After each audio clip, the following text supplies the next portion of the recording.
น้ำกับน้ำคลอง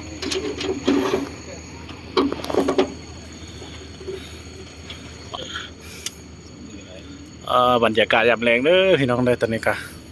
ออกจากห้วยหินเนาะไปสู่ยังร้านอาหารตอนนี้นะ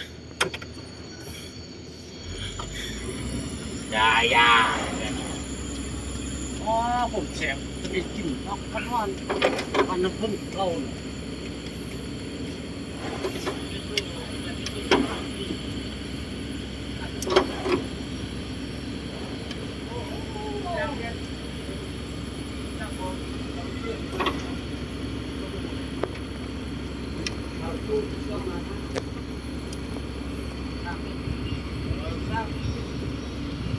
คำที่ลองนี่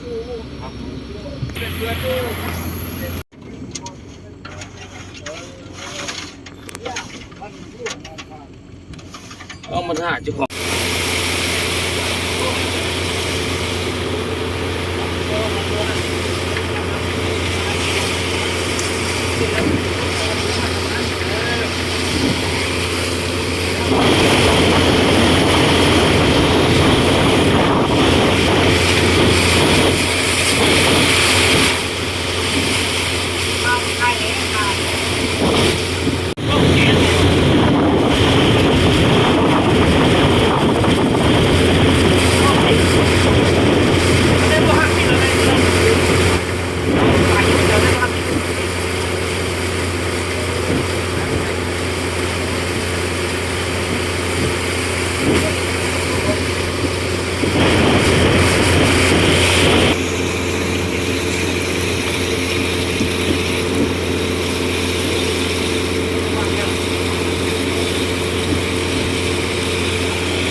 เจ้าพูด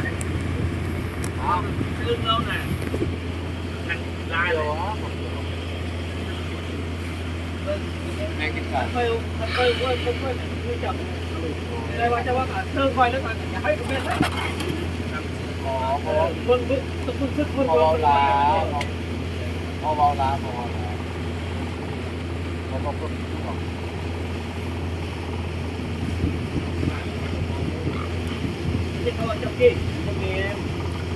นี่ก็คือเส้นทางรถไฟลาวจีนเนาะที่ตัดผ่านสายน้ำคลองเนาะอยู่ที่บ้านลาดหานไปสู่ยังทางแขวงหลวงพระบางเนาะเจ้าฟังหลังเจ้าจะพูดเจ้าตาใครมาแล้วเราไปยี่เจ้าเจ้าเนี่ยพูดถูกแล้วบอกอะไรอ่ะบอกเขาอะไรอ่ะ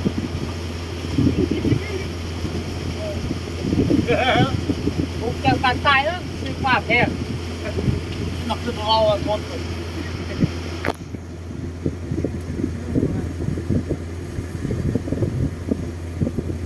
นี่เป็นเรื่องที่ฝังเนี่ยนะใครรู้มันเป็นอะไรกันเนี่ยเทศคนนอกนี่แบบค่อยกันเนี่ยบอกป่าชื่อเพิ่มเราเส้น5เราจะมาได้ป่าอันนั้นใครไม่ได้ป่าที่ซื้อมันตากันนะพวกเส้นไปว่าเขาจะมันซื้อยาวเพิ่มค่าของยาวเอ๊ะไม่ยังวันตาลาเส้นแต่ค่อยไม่ได้ป่าเรื่องค่อยขึ้นไหนค่อยต่อเราไปว่ากันเอาเส้น5เราไปเอาตัวนั้นไปว่า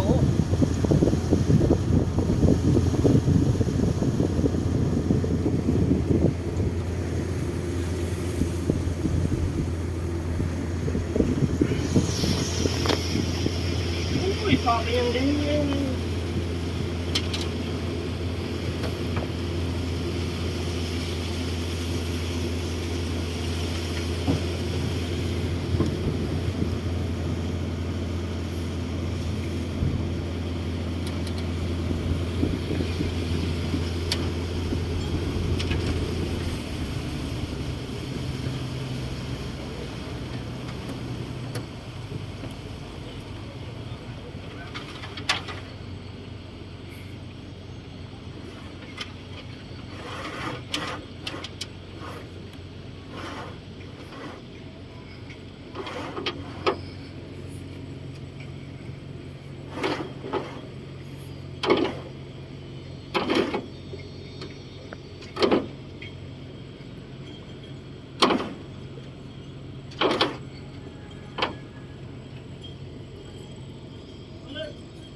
เวลาใครพออยู่เนี่ยเมื่อกี้เวลาเขาคำอยู่หรอเห็นเลยเห็นโลกที่มาก่อนโลกนั่นพวกเราก็ก็จูมันสุด